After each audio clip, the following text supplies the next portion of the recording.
Hello, welcome to Lazada Insider, featuring knowledge that makes a difference.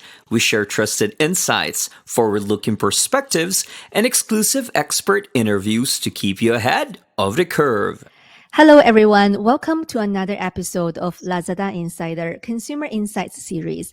I'm your host, Katrina, Senior Manager from Lazada Group Strategy. The retail landscape in Southeast Asia has been evolving at lightning speed in the recent few years, and we saw different retail models flourishing like never before. Well, given this increasingly complex and ever-changing retail ecosystem, how can business adapt and thrive and access wider markets and also reach more consumers? We're going to have a very good discussion on this topic today with expert guest Melanie, Director of Market Strategy and Understanding from Ipsos in Singapore. Welcome, Melanie. It's great to have you on Lazada Insider. Good morning, Katrina. Many thanks for having me here as well. I'm Melanie from Ipsos, and I lead one of the teams in Ipsos Singapore called Market Strategy and Understanding. We're in the business of helping clients see where the market is heading, identify the best growth opportunities, and also anticipate and harness disruptions, which is what we have been seeing a lot in the last 2 years. Specifically in the shopper space, we help optimize shopper strategy. We make the most of omni-channel touchpoints and also test their activations. Excellent intro. Well, we have seen that the landscape in commerce has become increasingly vibrant in recent years. Tell us a bit more. What has changed in terms of the types of commerce? Yes, indeed. I think the landscape has really changed a lot. Perhaps let's begin with our global reality. You have probably read zillions of articles on how COVID-19 has driven a huge acceleration in e-commerce. Now, in a global survey that we have conducted last month, we see 73% of the world's consumers claiming that they're shopping online. Now, where we are living here in Singapore, this number is probably not too surprising. Okay, but if you think about it, as a global finding, it is still quite a stunning one, and obviously one that we continue to expect growth. So in today's context, brands can sell in more online locations than ever before, including third-party websites and social platforms. Now, in addition, even when retailers opens up, we continue to see the growth in hybrid shopping, using tech to plan our trips in store, checking prices online while walking in the aisles, or maybe ordering online to be picked up in store. These are very common seen these days.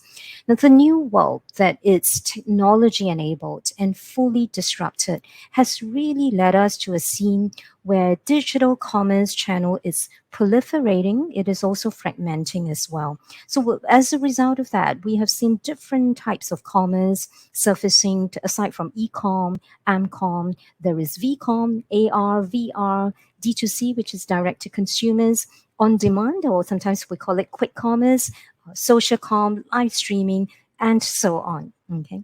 So for the past 6 months purchase incidents, just think about last 6 months purchase incidents.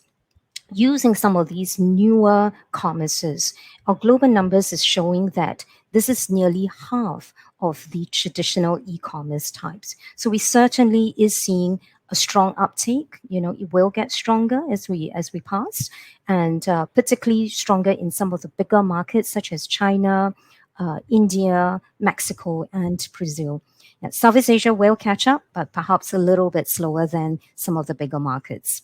And if you think about all of these options for shopping and marketing channels, our new reality is what you've mentioned. It's indeed very vibrant, but also very fluid as well.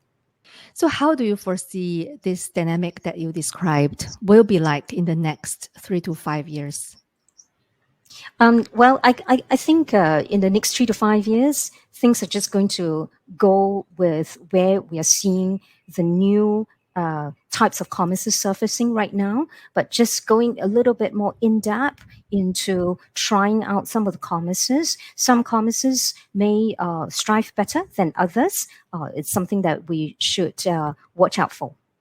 So a lot of changes to come. This is just the beginning of our journey.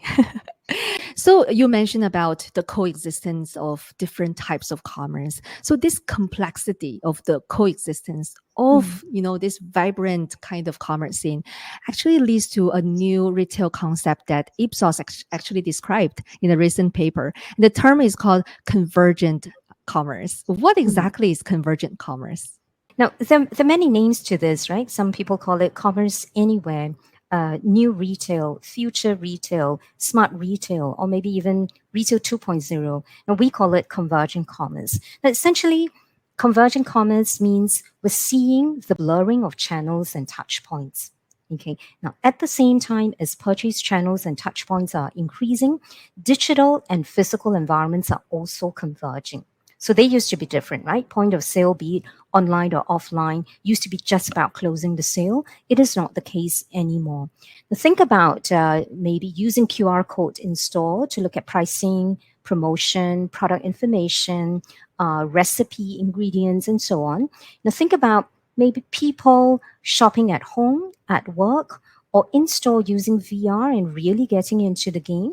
Now, this is really where retailers and platform players are increasingly investing very heavily now to create more gamification to help keep shoppers really engaged when they're not in store. Okay.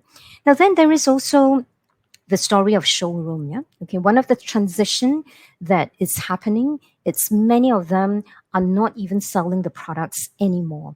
So, for example, Apple no longer sell the laptops and phone in the US in the store anymore, right? You go in, you shop, you look, you pick the size, the colors that you want, and they will direct you to the computer to input your order yourself. And then the items get shipped to your house. Okay, so it's becoming totally acceptable that the store becomes perhaps a micro warehouse or a fulfillment center, shifting from selling to fulfillment of digital orders. Now, then also think about social media, right? In the past, it is primarily used for consumer awareness, engagement, maybe a bit of education. But with social commerce, they are becoming shoppable channels as well. So, buy now buttons in social media, for instance, they allow you to see and buy just one click. Now, this means that in many cases, there is now actually no actual pre purchase shopper journey per se, right? The traditional stages of shopper journeys where you start with plan, you search, you evaluate, and you buy. Now, some of these, in many instances, have already been severely altered. Okay. So you may ask, so what's the difference between convergent commerce versus what we have always been referring to as omni-channel? Now, the concept of omni-channel will still stay; it still applies. And omni-channel is really about seamless customer experience across touch points. It is still a concept that will apply. It is within the context of simultaneously converge and fragmented channels and environments and touch points that we're now seeing the changes. And hence we call this convergent commerce. And you mentioned quite a lot about the technology part. I want to Mhm. talk a bit more about that, like AR and VR you mentioned. I Yeah. think in more new forms of commerce, this technology plays a more and more critical role. And even so, for more established digital commerce platforms, can you give us a few exciting examples in this space? Sure. Okay. So AR and VR, it's not new. It didn't come about just because of COVID, but obviously it's been accelerated by storefronts being closed during the pandemic. So the role of augmented reality, we call it AR, virtual reality, or even you call it mixed reality (MR), has really increased for product trials. In one of the recent survey that we had, we saw about 40%, and this is a US number, by the way, it's 40% have already had, or maybe they're using some kind of a virtual app to try on beauty products, apparels, furnitures, and home improvement items. So people are getting on to try it, okay? And this type of digital try-on experience, it's likely to become more common in bricks and mortar environments too. So, for example, one of the e-commerce tech giant, has recently opened a hair salon, which offers AR consultation for customers to actually try on virtual hair colors. And most of you would know that beauty companies are probably the first to be doing that. They've done the same, and quite a few of them, the global brands, have actually set up exclusive flagship stores just doing that. So imagine as you enter the store, all sorts of things can happen, and this is really up to a lot of the innovations coming from the retailers. Let's say you're guided via wearables, or maybe a voice comes through to you to the items that you want. Maybe when you picked up or pull the items from the shelf, maybe other information could pop up as well. So the list of possible examples kind of goes on, and especially in the field of gamification, um, that's where again innovation and creative ideas can come in. Now, personally, I've seen, like, for example, treadmills. That people who sell treadmills, they kind of mimic the whole experience of running on turf, or maybe certain test area that's being set up in your store front to kind of resemble, let's say, a weather conditions if you're selling winter coats, or maybe a hiking situation if you're selling a hiking equipment. So all of these can now be made possible at the storefront, and this is all in line with the consumer shift towards wanting to experience more. I mean, when we talk about new forms of retail, right? Typically, people talk about digital space. A lot of things are happening. So, in general, what does this mean actually for the role of physical and offline stores? Yeah, this is something that really has been discussed a lot, and especially in the last 1 to 2 years. The fact that global sales and digital channels are forecasted to overtake physical in the next couple of years, it's really indeed adding a real transformation to physical stores. We've seen warehouses and dark stores, coming out progressively. We've also witnessed the shrinking of physical retail network footprints. So as shopper behavior changes, retailers will really need to rethink store layout and maybe the space allocation as well. Now, if you're operating in a category such as those where physical product demonstration and trial is less important, you would kind of have to expect that physical stores may become the minority purchase channel moving forward, but rather maybe a major fulfillment channel. Now, this means that retailers will need to reimagine what and where a physical store actually is. Many of the physical stores will ultimately become one of the two things: convenience and efficiency on one hand, or experiential on the other. Okay, so when I say convenience-oriented stores, I'm really talking a lot more about fulfillment, distribution, collection of digital orders. Okay, now on the other hand, experiential stores are designed around a very immersive, discovery and information-oriented, typically multi-sensory kind of experience to be expected, and those are set up to build brand affinity. So, like I've mentioned earlier on, that quite a number of global brands, they have opened experiential flagships in major cities, and they all have been quite mind-blowing. Consumers are very excited to visit them, and of course, the AR, VR stuff and all that, happens very much in those stores as well.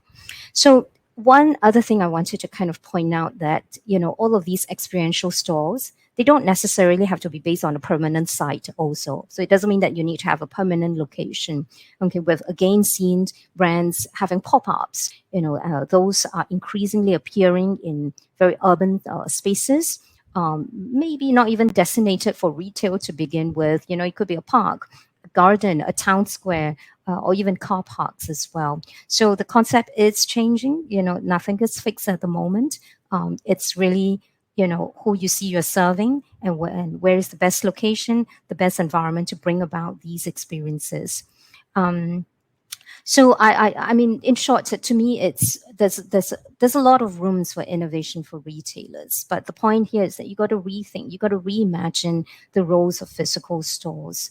I still feel, in the spirit of building brand relationship, we should go outside of the box to heighten that experience in store. You can do sampling, you can co-create with your consumers, you can add on gamification, whatever that it takes to drive advocacy, to drive conversion. Yeah. So, how will the vibrant scene of digital commerce channels impact consumers' shopping journey? Okay, so first of all, we must recognize that shoppers are channel agnostic moving forward. Um, and because it is getting so much more complicated than before, it really calls for deep understanding of the new shopper journey. So a lot of clients have come to us to kind of understand the entire journey path of their consumers. As I mentioned earlier on, the traditional journey of plan, search, and buy are no longer as straightforward as before. You almost kind of need to reboot or refresh your understanding of the shopper journey of your customers. Now, a big part of this understanding, it's not just about what touch points to target, but also about what to anticipate, how to influence, how to develop seamless and personalized ecosystem across the touch points and channels. So yeah, I mean, unfortunately, we will have to take this opportunity to kind of re-understand our consumers and then reach out according to what will fit most in today's context and moving forward. And with these converging channels and touch points and the changing consumer shopping journey, the good part is that business will have a bigger reach to consumers. On the other hand, it can be challenging for them to control consumer engagement and all these different touch points. Do you agree with that? Yes, touch points are expanding the reach of our marketers. So many of them actually find themselves in a situation where they feel they cannot control what they do. They also cannot control 100% of their content anymore. So if you think about it, it can be inspiring and exciting on one hand, but on the other hand, it can also be quite a scary place to be in also. So in this context, I often had to remind our clients, retailers, and those who are running businesses to let go of the control freak side of us. That because in the past, many things maybe single channel, totally predictable. So it really allows us to be able to control many aspects of the channel and the supply chains pretty well. But we have to let go of that a little bit. Yeah. In an increasingly data-driven environment, I also feel that a lot of businesses tend to be very blindsided by technology and numbers, and they lose sight of the people that who's buying their products and services. So you may have innovations such as voice assistant, chatbots, and all that, right? They're very convenient, they're very efficient, no doubt about that. But they also don't involve humans. So, we've seen people telling us that, the take up isn't that great because it's very depersonalized, right? So I guess my point is here, maybe two. One is just remember it is ultimately a person who explores your options, who use your platforms, who experience your service. So our strong belief is that, even as you maneuver or you change or you alter your channel strategy, human experience must be still at the core, okay, if not more important than before. While consumers explore new channels, they can sometimes get uncomfortable, they may be confused, they may be dissatisfied. So this is again back to if you've done your homework well, okay, to deeply understand the human experience, then you will do a much better job in terms of revisiting your overall channel strategy across multiple dimensions. Exactly on the point. I echo what you said. When it comes to commerce, it's not just transactional, but also very relational. When it comes to digital commerce, then keeping this commerce relational can be especially valuable. At the same time, it can be challenging because you are not facing your consumer face to face. And what would be your top 3 advices for businesses then to establish this kind of relationship with customers and deliver that personal touch in the digital commerce space? Okay. I guess my overarching point here is that e-commerce must evolve. Okay, we already know moving forward, in-store shopping is becoming more purposeful, maybe less leisurely, at least in the short run. But if e-commerce is to take the center stage in the new retail world, there is some work to be done.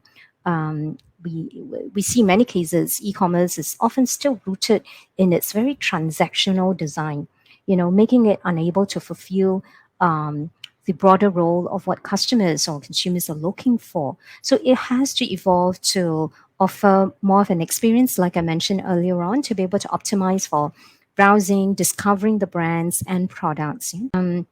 Maybe I'll leave four, not three, key strategies here as the final takeaway for everyone.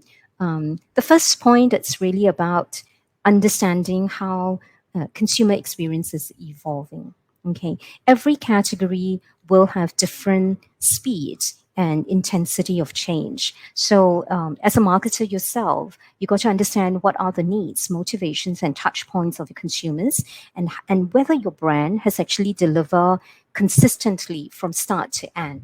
So think about how we win across journeys, yeah, not just the end point of conversion, but how do we win at every juncture of the journeys. So that's one. The second one, which I mentioned quite a bit, is really about innovation. You really have no choice but to start rethinking about how to create new experiences to your customers.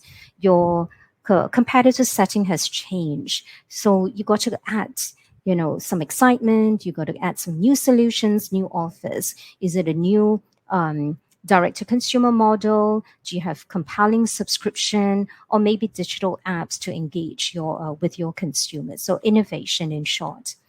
The third point, it's about communication. Okay.